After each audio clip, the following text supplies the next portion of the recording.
And welcome to the discrete structure. इस session पे chapter 5 के एक important topic recursive definition and structural induction को स्टार्ट कर रहे हैं। ये टॉपिक थोड़ा सा लॉन्ग होगा, यही वजह है कि हम इसे 2 वीडियो सेशन पे कवर करेंगे ताकि इसमें मौजूद जितने भी टॉपिक्स हैं उन्हें समझना हमारे लिए आसान हो। तो वीडियो फर्दर स्टार्ट करने से पहले बताता चलूँ कि प्रीवियसली तमाम वीडियोस मेरे यूट्यूब चैनल पर मौजूद है। आप फाद हुसैन CS से सर्च करने के बाद मेरे यूट्यूब चैनल पर आ सकते हैं। इसके प्लेलिस्ट पर आने के बाद डिफरेंट डिसिप्लिन्स की वीडियोस यहाँ मौजूद है, विद ईज आप इन्हें वॉच कर सकते हैं। इसके अलावा इसमें इस्तेमाल होने वाले content related material which mean presentation, slide code, ये तमाम चीज़ें मेरे ब्लॉग fadhusaincs.blogspot.com पर मौजूद है, जहाँ से तमाम मटेरियल को फ्रीली डाउनलोड करके यूज़ किया जा सकता है। तो चैनल पर अगर नए और चैनल को सब्सक्राइब नहीं किया है तो ज़रूर सब्सक्राइब करें ताकि अपकमिंग वीडियोस के हवाले से आपको बर वक्त जानकारी मिलती रहे और इस तरह की नई चीज़ें आसानी के साथ सीख सकें। तो रॉयसन की बुक को एज यूजुअल हम फॉलो कर रहे हैं। 5.3 पे रिकर्सिव डेफिनेशन है, स्ट्रक्चरल इंडक्शन है। स्टार्ट करेंगे। सबसे पहला कॉन्सेप्ट इसमें जो स्टार्टिंग पर मौजूद है वो रिकर्जन का है। तो अगर रिकर्जन को हम बेसिक वे पर देखें तो इस इमेज से हमें बेसिक डेफिनेशन रिकर्जन की समझ में आ जाएगी। अगर आप इस बेसिक इमेज को देखें, जिसे मैं इस इमेज को अगर फ्रेम 1 कहूँ तो इसी इमेज को inside of that image call किया गया, तो ये सेकंड इमेज हो गई। फिर एक और दफ़ा इसके इनसाइड पे कॉल किया गया और इसी तरह से एक और दफ़ा इमेज के इनसाइड पे यूज़ किया गया। इसका मतलब ये हुआ कि जब कोई प्रोसेस अपने ही प्रोसेस को इनसाइड पर कॉल कर रहा हो तो वो प्रोसेस रिकर्जन या रिकर्सिव वे कहलाता है, जिस तरह से इस इमेज के अंदर हो रहा है। तो इस तरह की बहुत सारे प्रॉब्लम्स होती हैं जिसे हम रिकर्जन के ज़रिए से सॉल्व कर रहे होंगे। उसमें सबसे पहली चीज़ हमारे पास सीक्वेंस की डेफिनेशन आएगी कि हम सीक्वेंस को डिफाइन कर सकेंगे रिकर्जन के ज़रिए से, फंक्शंस को कर सकते हैं और इसी तरह से सेट को कर सकते हैं। तो सीक्वेंस की बात करूँ तो कॉमा सेपरेटेड कोई भी वैल्यूज़ सीक्वेंस के फॉर्म पर हो सकती है। फंक्शन एक ब्लैक बॉक्स है जो कि कुछ इनपुट वैल्यूज़ एक्सेप्ट करेगा और based on the input values हमें एक आउटपुट वैल्यूज़ प्रोड्यूस करके देगा। सेट्स जो है वो unordered collection of the elements हैं, जिसे हम कुछ इस तरह से कर्ली ब्रैकेट के अंदर लिख रहे होते हैं। वो कोई भी सीक्वेंस को रिप्रेजेंट कर सकता है, नंबर्स को, तो इस तरह के सेट्स हो सकते हैं। तो बेसिक रिकर्जन की डेफिनेशन हमने देख ली कि एक ऐसा प्रोसीजर जो इनसाइड ऑफ सेम फंक्शन या प्रोसीजर अपने आप को कॉल कर रहा हो और इस रिकर्जन के ज़रिए से हम सीक्वेंस को डिफाइन कर सकते हैं, फंक्शन को कर सकते हैं और सेट को कर सकते हैं। अब हमारा जो टॉपिक स्टार्ट होता है वो जिस तरह से हम चैप्टर के स्टार्ट से ही देखते हुए आ रहे हैं कि हमें इंडक्शंस के फॉर्म पर चीज़ें बतानी होती है। तो इंडक्शन वेज पर हम रिकर्सिव को या फिर इंडक्टिव डेफिनेशन को किस तरह से शो अप कर सकते हैं। अगर मुझे किसी भी स्टेप्स को ये कहना हो कि ये वो रिकर्सिव डिफाइंड फंक्शन है या नहीं, तो उसके लिए हमारे पास 2 स्टेप्स हैं। सबसे पहला बेसिक स्टेप्स है, जिस तरह मैथमेटिकल मेथड में इंडक्शन में मौजूद था, और दूसरा जो है रिकर्सिव स्टेप्स है। तो फर्स्ट स्टेप हमें ये कहता है कि specify the value of the function at 0, यानी हम अपने फंक्शंस को वाजे करना चाहते हैं, स्पेसिफाई करना चाहते हैं किस पे, 0 वैल्यू पे। ठीक है, अब वो कोई भी फंक्शन होगा तो हम उसको 0 पे रखकर चेक करेंगे। रिकर्सिव स्टेप्स ये कहता है कि गिव अ रूल, हमें कोई ऐसा रूल दो, किस लिए, for finding its values at an integer. एक ऐसा रूल दो जिसके ज़रिए हम फाइंड करें या जिसपे हम फाइंड करें एक इंटीजर की वैल्यूज़ को, कहाँ से, from its values at smaller integer, यानी स्मॉलर इंटीजर्स के ज़रिए से वो वैल्यूज़ इंटीजर में फाइंड की जाए, उसके लिए हमें एक रूल दिया जाए। तो जब इन दोनों स्टेप्स को हम किसी फंक्शंस पर फुलफिल कर लेते हैं तो ऐसे फंक्शन को हम रिकर्सिव या inductive definition of the function कहेंगे। एग्जाम्पल देखते हैं। तो एग्जाम्पल हमारे पास फर्स्ट है कि suppose f is defined by, यानी हमारे पास एक f एक फंक्शन है जो कि इस फॉर्म पे डिफाइन हो रहा है। तो सबसे पहले हमें स्टेप 1 पे क्या करना था, specify the value at f, या फंक्शन की वैल्यू 0 पर स्पेसिफाई करना था। कि सेकंड स्टेप्स में हमें वो रूल दिया गया है जिस पर हम स्मॉलर इंटीजर के जरिए से वैल्यू को फाइंड कर सकते हैं। तो फंक्शन f मौजूद था, फर्स्ट स्टेप्स पर 0 पे उन्होंने बता दिया कि जब फंक्शन पे डोमेन की वैल्यू 0 पुट की जाएगी तो हमारे पास वैल्यू 3 आएगा, जबकि रूल जो है जो स्मॉलर इंटीजर के लिए होता है इस स्टेप्स के मुताबिक, 2 के मुताबिक, वो दिया गया है कि n+1 = 2f of n + 3।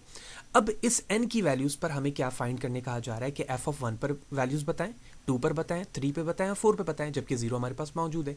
तो स्मॉलर इंटीजर के रूल्स को अप्लाई करते हुए, which mean this one recursive steps पर, मैं इन वैल्यूज़ को देखूंगा कि क्या रिकर्सिव वे पर इनकी वैल्यूज़ फाइंड हो पा रही है या नहीं। Let's see. अब देखो f of 0 हमें तो गिवन था, अब हमें यूज़ करना है इस फंक्शन को, इसे मैं स्टार बना रहा हूँ, ठीक है, स्टेप 2 को रिकर्सिव वे पर बताने के लिए कि f1 की वैल्यू क्या होगी, 2 की क्या होगी। अब मैंने इस जगह पर fn+, तो इस n की जगह पे मैं क्या लिखूंगा, 0, तो 0 प्लस क्या हो जाएगा, 1, तो ये आ गया 1 यहाँ पर। अब लिखा हुआ है 2f of n, तो 2 of n, n की वैल्यू हमने यहाँ क्या पुट की थी, 0, तो यहाँ पर भी मैं 0 लिखूंगा। ये देखें 0 लिखा, तो f of 0 किसके बराबर है, 3 के। तो इस पार्ट की जगह पर मैं क्या लिख दूंगा 3, देखें 2.3 विच मीन 2 मल्टीप्लाई बाय 3, जबकि +3 हमारे फॉर्मूले का वही था। तो इन दोनों को जब ऐड करके मल्टीप्लाई करने के बाद ऐड किया गया तो उसकी वैल्यू क्या आ गई 9। तो अब ये किसकी वैल्यू है f1 की। सेम स्ट्रैटेजी f2 के लिए, यानी अब n की वैल्यू 0 से क्या हो जाएगी 1, तो 1 1 + 2। अब f ऑफ 1 की वैल्यूज क्या है हमारे पास 9, वो मैंने वैल्यू यहाँ लिखी, ऐड किया 21, so on f3 f4 and इस तरह से वैल्यूज निकालते जाएंगे हम। तो क्वेश्चन पे हमें ये 4 वैल्यूज कही गई थी, हमने चारों को फाइंड कर लिया। अब आप यहाँ पर एक चीज़ ऑब्जर्व करो कि रिकर्सिवली वही फंक्शन अपने आप को बार बार कॉल कर रहा है, और यही चीज़ हमने डेफिनेशन पे देखी थी। नेक्स्ट देखते हैं, give a recursive definition of the factorial n factorial, यानी हमें रिकर्सिव वे पे बताना है कि फैक्टोरियल n किस तरह से यूज़ कर रहा है।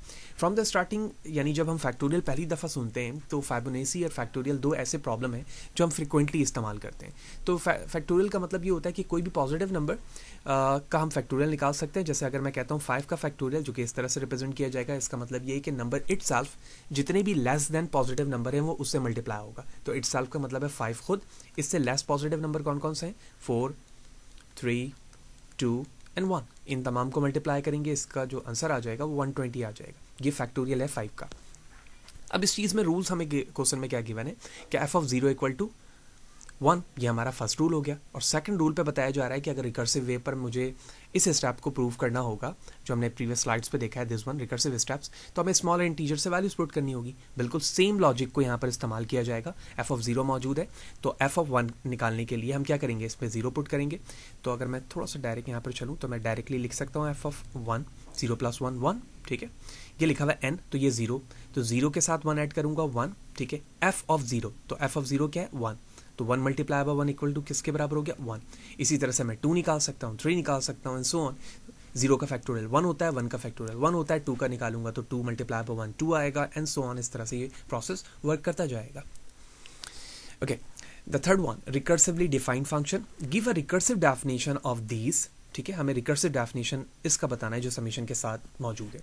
अच्छा, इस समेशन को साइन को देखते ही हमें ये बात समझ में आ रही है कि एक वैल्यूज़ है जो k की वैल्यू 0 से स्टार्ट हो रही है और n तक जा रही है, और a ऑफ k उसे रिप्रेजेंट कर रहा है। इन शॉर्ट में कह सकता हूँ कि ये कुछ ये वैल्यूज़ बता रही है कि a of 0 plus a of 2 plus a of 3 till two the value of a of k कह लें, या a ऑफ k, या फिर k की जगह आप n लिख लें, इस चीज़ को ये बता रही है।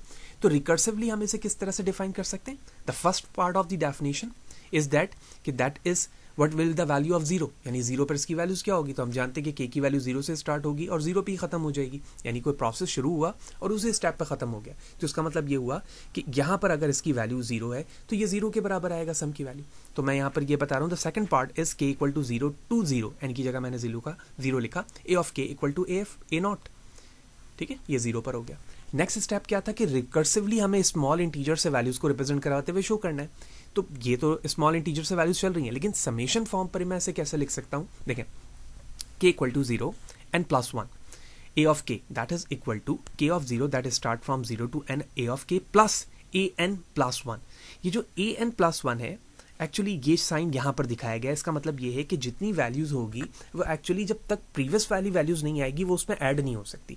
तो यही वजह है कि पहले तो हमने सीरीज़ पे बता दिया कि वैल्यूज़ स्टार्ट 0 to n होगी, लेकिन हर नेक्स्ट स्टेप पे n की जो प्रीवियस वैल्यू होगी उस पर हम एक वैल्यूज़ ऐड करके उसी वैल्यूज़ के साथ उसे मिलाएंगे, तो रिकर्सिवली वो तमाम इन स्टेप्स को शो करेगा जो मैंने अभी ऊपर बताया। ओके, नेक्स्ट एग्जाम्पल पे चलते हैं। The Fibonacci numbers are defined as follows. Fibonacci is one of the most frequent used आप नंबर सिस्टम कह सकते हैं या सीरीज़ कह सकते हैं, जिसमें हम हमेशा नेक्स्ट एलिमेंट को प्रीवियसली 2 एलिमेंट्स का सम कह रहे होते हैं। इसमें रूल ये है कि नंबर स्टार्ट फ्रॉम 0 और नेक्स्ट 1 होगा। अब इन दोनों को जब हम ऐड करेंगे तो थर्ड टर्म 1 आएगी। फिर प्रीवियस 2 को देखूँ तो 1 1 है, ये 2 हो जाएगा। फिर प्रीवियस को देखूँ तो 2 and 1 3 हो जाएगा। इस तरह से वैल्यूज़ चलती रहेगी। तो बेसिक रूल इसमें ये है कि हम अपने फंक्शन को 0 पे चेक करना चाहते हैं कि f ऑफ 0 बराबर है 0 के, और f ऑफ 1 जो है वो 1 के बराबर है। तो ये बेसिक रूल्स पे हमें ये चीज़ें हो गई। अब हमें रिकर्सिव वे पर एक डेफिनेशन चाहिए जो स्मॉल इंटीजर से तमाम वैल्यूज़ को फुलफिल करे। तो यहाँ पर जो फॉर्मूला दिया गया है f of n next element के लिए, तो इसे लिखा गया है f of n = fn-1 plus fn-2, क्योंकि मुझे 2 प्रीवियस टर्म चाहिए तो दोनों के लिए यहाँ पर एलिमेंट लिखा गया। इसको हम सिंपल एग्जाम्पल की थर्ड वैल्यूज़ के साथ कर सकते हैं, यानी 1 तक आ चुका है। अगर मैं 2 फाइंड करना चाहूँ तो मैं इस n की जगह 2 लिखूंगा, ये 2 - 1 हो जाएगा 1, तो मैं इसकी जगह दोनों की जगह 1 लिख सकता हूँ, ठीक है। यहाँ पर अगर मैं 2 - 2 करूँ तो ये 0 के बराबर हो जाएगा। 0 वैल्यूज़ ये रही, तो यहाँ पर मैं 0 लिख देता हूँ। ये एफ ऑफ n ये रहा 1, तो 0 + 1 किसके बराबर हो गया, 1 के। तो फर्स्ट एलिमेंट ये रहा, सेकंड ये आ गया। इसी तरह से फाइंड हमें करना है सेकंड, तो मैं बता चुका हूँ, थर्ड, फोर्थ एंड फिफ्थ। तो ये रहा सेकंड, थर्ड, फोर्थ, फिफ्थ, बिल्कुल वैसे ही फाइंड किया गया है जैसे अभी हमने यहाँ पर करके देखा था, ठीक है। तो इस तरह से ये तमाम एग्जाम्पल्स करने के बिहाफ पर हमें ये बात समझ में आ गई कि एक्चुअली एक रिकर्सिवली डिफाइंड फंक्शंस किस तरह से होते हैं और इंडक्शंस के रिस्पेक्ट से हम उसे किस तरह से प्रूव कर रहे होते हैं। नेक्स्ट कॉन्सेप्ट है recursively defined sets and structures. तो फंक्शंस हमने देख लिया, अब हमें सेट्स को देखना है रिकर्सिवली डिफाइन, और रिकर्सिवली डिफाइन स्ट्रक्चर्स को देखना है। 1 से 2 एग्जांपल से ये बात हमें समझ में आ जाएगी एक्चुअली ये काम किस तरह से हो रहा होता है, लेकिन बेसिक पहले हमें रूल्स पता होना चाहिए। तो फर्स्ट रूल है the basic steps specifies an initial collection of the element, यानी पहला स्टेप्स ये वाजे करेगा कि initial collections of the elements क्या है, ठीक है, वो कौन सी एलिमेंट्स हैं जो इनिशियल कलेक्शंस के हैं। जबकि सेकंड रिकर्सिव स्टेप्स है, तो रिकर्सिव स्टेप्स कहता है कि गिव अ रूल फॉर, अब ये कौन सा एक रूल दे रहा है, for forming new element in the set, यानी एक ऐसा रूल जिसके जरिए से न्यू एलिमेंट्स को हम फॉर्म करें सेट्स में, सेट के लिए, फ्रॉम दोज ऑलरेडी नोन, जो कि ऑलरेडी नोन है to be in the set. तो रिकर्सिव वे पे हमें एक ऐसा रूल मिल रहा है जिसके जरिए से हम न्यू एलिमेंट को फॉर्म करें, ठीक है। फॉर्म करने के लिए रूल मिल रहा है उन सेट्स में से जो कि ऑलरेडी हमारे लिए नोन है। So sometime the recursive definition has an exclusion rule which specifies that the set contain nothing other than those elements specified in a basic steps and generated by applications of the rules in a recursive steps. We will always assume that the exclusion rule hold and even if it is not explicitly mentioned. तो इन दोनों steps के जरिए से ये जो points अभी हमने देखा है एक्सक्लूजन रूल्स का, वो दोनों चीज़ें हमें डिफरेंट एग्जाम्पल्स में अभी फुलफिल होते हुए दिखेंगी जो अब अभी हम नेक्स्ट पे देखेंगे। तो सेट्स एंड स्ट्रक्चर्स, सबसे पहले हम कुछ सेट्स की बात कर लेते हैं। तो सब सेट ऑफ द एस, ठीक है, एक एस है हमारे पास सेट जो कि सब सेट्स के फॉर्म पर है। तो अगर मैं किसी नंबर्स को एस के लिए सब सेट के लिए प्रूव करना चाह रहा हूँ रिकर्सिव वे पे, तो क्या स्टेप्स होगा। सबसे पहले बेसिक स्टेप्स में हमें क्या बताया गया है कि 3 is a element of S, यानी एस एक सेट है जिसमें कलेक्शन ऑफ एलिमेंट होंगे, 3 उसका एक एलिमेंट है। सेकेंड स्टेप पे कहा जा रहा है रिकर्सिव स्टेप पे, if x belongs to s and y belongs to s then x plus y is in s, यानी अगर x s से बिलोंग करता है और y भी s से बिलोंग करता है, तो मैं ये कह सकता हूँ तो x प्लस y भी हमारे किससे बिलोंग करेगा, s से करेगा। तो initially 3 is in s then 3 + 3 is equal to 6, यानी अगर 3 मौजूद है तो 3 + 3 मैं 6 भी कह सकता हूँ। क्यों, क्योंकि 3 को 2 टाइम लूँ तो उसका सम 6 के बराबर आ जाएगा, ठीक है। देन 3 + 6 इक्वल टू 9, अगर 3 मौजूद है तो जब मैं इन दोनों को ऐड कर रहा हूँ 3 3 तो 6 भी उसी एस सेट में मौजूद है। तो क्या मैं कह सकता हूँ कि 3 अगर एक सेट है तो सब एलिमेंट है इसका, तो 6 भी होगा और इन दोनों का सम किसके बराबर हो जाएगा, 9 के। तो सिंपल अगर मैं इस तरह से एक सेट बना रहा हूँ और इसे मैं कह रहा हूँ ये एस है, तो 3 यहाँ पर मौजूद है, तो जब आपने 3 को 2 टाइम ऐड किया तो 6 भी इसका पार्ट बन गया, और जब इन दोनों का आप ऐड कर रहे हो तो यहाँ पर 9 बन रहा है। और इसी तरह से ये सो ऑन प्रोसेस चलता जाएगा जो इस एस के एलिमेंट को रिकर्सिवली वे पर रिप्रेजेंट करेगा, क्योंकि आप देख रहे हैं कि रिकर्सिवली आप क्या कर रहे हैं, उसी एलिमेंट की तरफ अप्रोच कर रहे हैं जो इनिशियल है, और इसी तरह से ऑनवर्ड आगे की तरफ जा रहे हैं। The next one, the natural number n, ठीक है, बोल्ड n से नेचुरल नंबर को रिप्रेजेंट किया जाता है। अगर मैं बेसिक स्टेप्स पे ये कहता हूँ कि 0 बिलोंग करता है हमारे नेचुरल नंबर से, ठीक है, तो रिकर्सिव स्टेप्स पे कहता हूँ कि इफ n इज n, ठीक है, अगर हमारे पास ये नेचुरल नंबर है और उसमें n मौजूद है, तो मैं इस तरह से नॉट कैपिटल स्मॉल में लिख सकता हूँ, then n + 1 is n as well, यानी अगर इसके बाद कोई एलिमेंट मौजूद होगा और उसके साथ मैं इसको ऐड करूँ तो n + 1 भी इसी सेट का पार्ट होगा जिसको हम नेचुरल नंबर का सेट कह रहे हैं। तो initially 0 is in S, then 0 + 1 is equal to 1 as well the part of the natural set, then 1 + 1 is equal to 2, यानी इसी तरह से जब ये इसके साथ मौजूद है तो सेपरेटली कहीं पर भी होगा, तो 1 को ऐड करके मैं इस तरह से लिख सकता हूँ, ये भी इसका सब पार्ट हो सकता है, यानी बिलोंग कर सकता है। तो यही वजह है कि जब यहाँ 1 मौजूद है तो मैं कह सकता हूँ 1 + 2 is also the subset of this n। तो इस तरह से रिकर्सिवली वे पर हमने ये देखा कि सेट्स को रिकर्सिवली वे पर किस तरह से इन दोनों स्टेप्स से चेक किया जा सकता है, जो बेसिक स्टेप्स या फिर रिकर्सिव स्टेप्स था।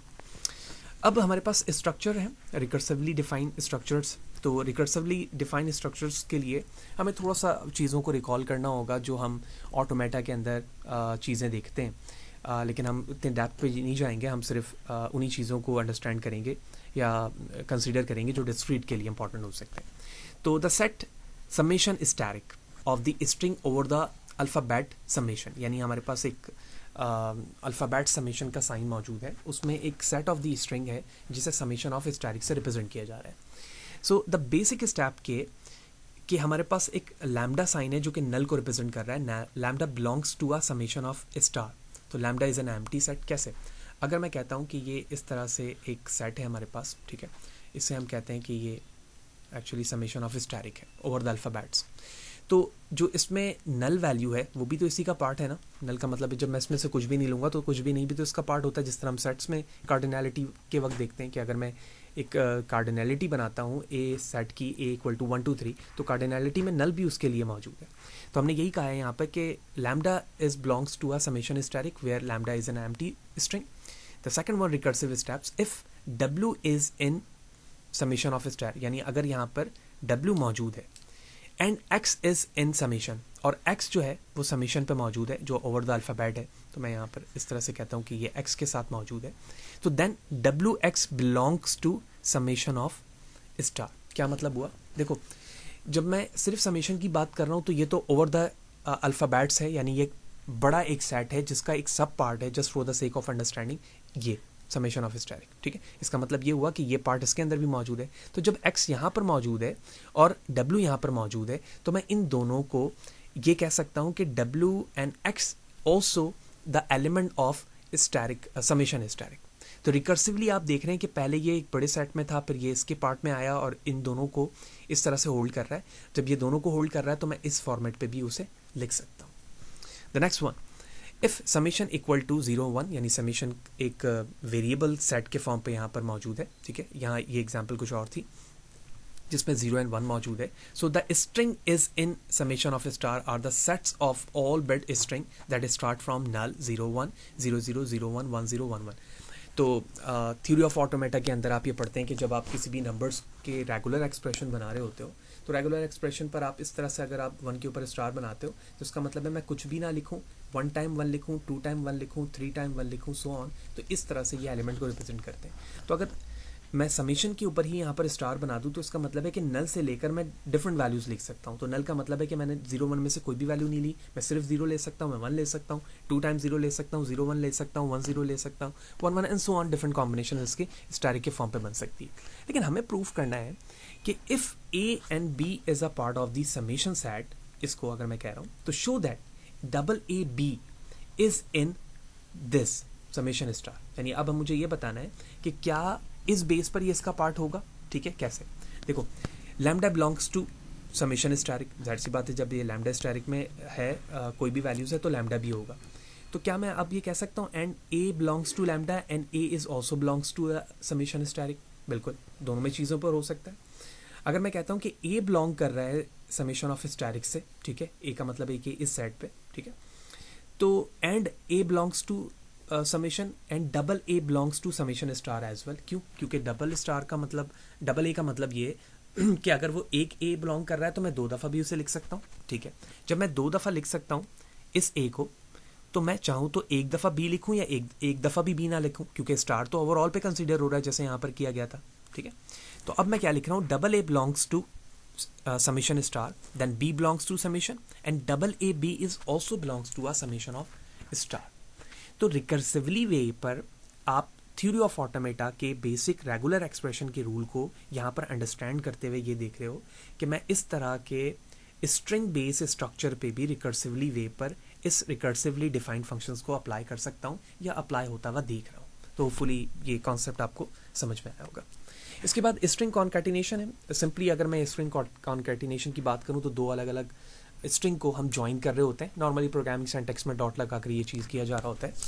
तो डेफिनेशन कहती है कि 2 string can be combined by the operations of the concatenation. Let summation be a set of the symbol. ठीक है, रिमेंबर ये सेट ऑफ सिंबल्स है.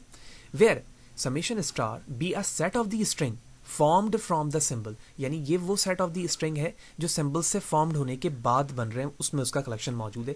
किसके जरिए से फॉर्म्ड हो रहे हैं? समेशन के पहले वाले सेट से. We can define the concatenation of the 2 string denoted by dot.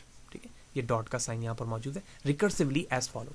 तो डॉट को हम यूज तो करेंगे, लेकिन रिकर्सिवली किस तरह से होगा, इसका बेसिक स्टेप ये है कि if w belongs to a summation star then w dot lambda is also w, यानी अगर w स्टार से बिलोंग कर रहा है तो मैं इस w को जब लैम्डा के साथ डॉट कॉन्कैटिनेट करता हूँ तो w ही रहेगा, यानी मैंने नथिंग को किसी एक वर्ड के साथ किया तो वो वर्ड ही इनिशियल रहेगा। ठीक है, ये चीज आ जाएगी बेसिक स्टेप पे। रिकर्सिव स्टेप कहता है कि अगर w1 बिलोंग करता है समेशन स्टार से और w2 भी बिलोंग करता है समेशन स्टार से, तो मैं कह सकता हूं कि x belongs to summation only, then w dot x to x is equal to w1 dot w2 x। बड़े इंपॉर्टेंट चीज है, देखो w1 को पहले मैंने कहा स्टार से समेशन स्टार और w2 को समेशन स्टार से, ये दोनों चीज़ हो गई, यानी w1 w2। फिर मैंने कहा कि x बिलोंग करता है सिंपल समेशन से, तो इस फॉर्म पर अब मैं कॉन्कैटिनेशन रूल पे ये कह सकता हूँ कि w1 डॉट, ठीक है, w1 को मैंने सेपरेट किया और उसके बाद कहा w2 with x that is equivalent to w1 dot w2 x, यानी w1 x से भी मल्टीप्लाई हो रहा है और w2 से भी मल्टीप्लाई हो रहा है डॉट के फॉर्म पे, कॉन्कैटिनेशन के सेंस में मैं बता रहा हूँ। तो ये देखो w1 डॉट x2 x के साथ w2 x के साथ यहाँ रिप्रेजेंट हुआ और उसी x एंड y को फिर मैंने डॉट के साथ कॉन्कैटिनेट करके सेपरेट किया और फिर उसके साथ सेपरेटली x दिखाया। तो often w1 dot w2 is written as w1 w2, यानी डॉट लगाऊं या ना लगाऊं वो अंडरस्टूड है क्योंकि ये मैंने कॉन्कैटिनेशन के लिए इस्तेमाल किया था। तो based on this if w is equal to ABRA, एक स्ट्रिंग जनरेट होकर यहाँ पे लिखी जा रही है एग्जाम्पल में, और w2 बराबर है इस चीज के, तो जब मैं कॉन्कैटिनेट करूंगा तो क्या होगा, ABR इसका और CADA इस तरह के जो कैरेक्टर्स हैं वो दोनों यहाँ पर ज्वाइन हो गए, ये देखें इस पार्ट पर। तो ये पहला स्ट्रिंग पार्ट हो गया, ये दूसरा हो गया, और इसे इस तरह से लिखा जा रहा है w1 w2। आप डॉट लगाना चाहें तो लगा सकते हैं, ना लगाएं तो भी वो चीज़ वहाँ पर अंडरस्टूड है जो कि यहाँ पे बताया गया। So that is a proper example of the string concatenation based on the recursively defined sets और structure. Length of the string, तो length of the string is one of the other important types. Programming syntax में हम भी देखते हैं कि हम किस तरह से लेंथ मालूम कर सकते हैं स्ट्रिंग की। ओके, तो एग्जांपल है give a recursive definition of LW, ठीक है, हमें लेंथ मालूम करना है W स्ट्रिंग का। The length of the string is W, ठीक है। अभी यहाँ पर हमें जो क्वेश्चंस या एग्जांपल में सेंस दिया गया है कि रिकर्सिव डेफिनेशन ऑफ LW हमें मालूम करना है, जबकि the length of the string जो है वो W के साथ है। So the length of the string can be recursively defined by in these sense or these steps. The first one, length of lambda equal to 0 where lambda is a nothing, और the blank string, यही चीज़ हम देखते हुए आ रहे हैं तो ये 0 के बराबर है।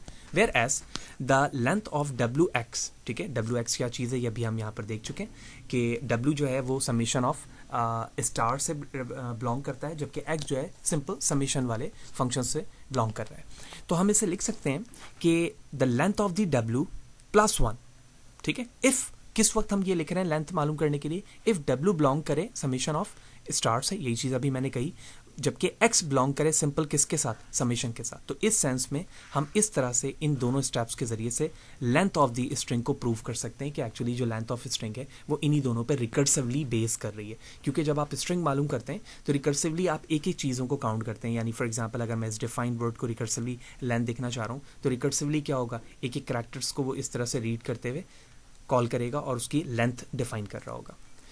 सिमिलरली बैलेंस पैरेंथेसिस या ब्रैकेट साइंस को भी हम रिकर्सिवली डिफाइन कर सकते हैं। तो give a recursive definition of the set of the balanced parenthesis P, जिसको P से रिप्रेजेंट किया गया। तो फर्स्ट स्टेप्स हमारा ये है कि जो ब्रैकेट है वो बिलोंग कर रहा है P से, ठीक है, यानी इनिशियली हमने एक ब्रैकेट बनाया तो वो P से बिलोंग करेगा।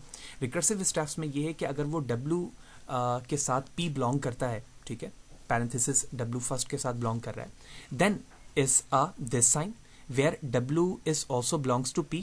तो मैं इस W को अब इस ब्रैकेट में लिखकर भी कह सकता हूँ, यानी पहले मैंने सिर्फ W की बात की, P से बिलोंग कर रहा है, अब मैंने कहा पैरेंथेसिस के साथ W लिखा हुआ है, ये P से बिलोंग कर रहा है, और फिर मैंने कहा inside of the parenthesis W belongs to P and W separate parenthesis is also belongs to this. तो रिकर्सिवली इन चीज़ों को यूज करते हुए मैं बताऊंगा कि पैरेंथेसिस बैलेंस किस तरह से हो सकते हैं।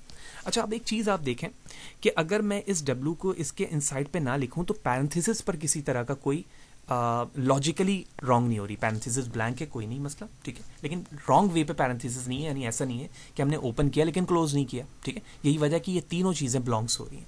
तो शो दैट अब हमें शो करना है कि इस तरह से पैरेंथेसिस P में मौजूद है या नहीं, ठीक है।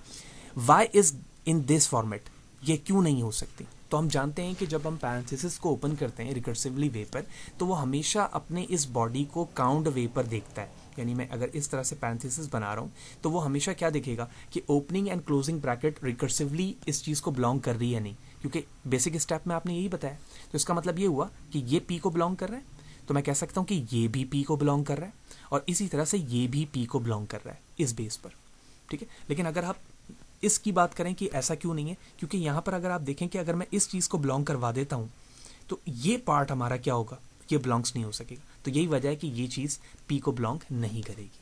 तो बैलेंस पैरेंथेसिस के अंदर भी हम रिकर्सिव अप्रोच को इस्तेमाल होता हुआ, रिकर्सिव डेफिनेशन को इस्तेमाल होता हुआ देख रहे हैं। And the last one for this session, well formed formulas in a prepositional logic. अगर मैं प्रोपोजिशनल लॉजिक को रिकर्सिव वे पर देखूं तो जब हम प्रोपोजिशनल लॉजिक इस्तेमाल कर रहे होते हैं तो हम देखते हैं कि एक्चुअली ये 5 जो लॉजिकल कनेक्टिव्स हैं क्या वो प्रॉपर्ली प्रोपोजिशनल के दरमियान इस्तेमाल हो रहे हैं या नहीं हो रहे हैं, ठीक है। इसको भी रिकर्सिवली डिफाइन किया जा सकता है। बेसिक स्टेप्स क्या है हमारे पास इसके लिए कि true and false and S where S is a propositional variable are well form formula. यानी अगर ट्रू एंड फॉल्स को आप इस्तेमाल कर रहे हैं एस प्रोपोजिशन के लिए तो वेल्ड फॉर्म फार्मूलाज के जरिए से वो इस्तेमाल होगा।